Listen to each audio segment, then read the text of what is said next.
नर्मदा नदी कहाँ से निकलती है और कहाँ तक जाती है? कैसे हो दोस्तों, मैं राम सागर निषाद। आज मैं एक रहस्यमय नदी के बारे में बताऊंगा जो उल्टा दिशा में बहती है। तो देर न करते हुए चलो शुरू करते हैं। नर्मदा नदी मध्य प्रदेश के अनूपपुर जिले के अमरकंटक पठार में उत्पन्न होती है।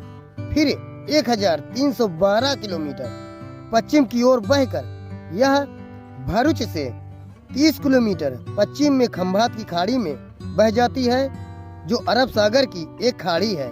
नर्मदा नदी के उल्टे बहने के पीछे धार्मिक मान्यता भी है।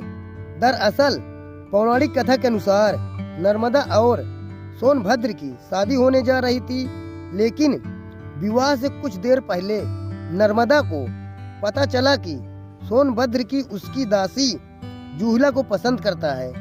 यह जानकर नर्मदा मंडप छोड़कर उल्टी दिशा में चली गई। साथ ही नर्मदा कुंवारी रहने का फैसला किया।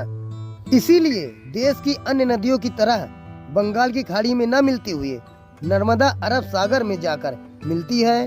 वैज्ञानिकों को माने तो नर्मदा नदी के उल्टा बहने का मुख्य कारण लिफ्ट वैली है, जिसका मतलब है कि नदी की ढलान विपरीत दिशा में है। जिस तरफ नदी की ढलान होती है उसी दिशा में नदी का प्रवाह होता है। इसी कारण नर्मदा नदी उल्टी बहती है।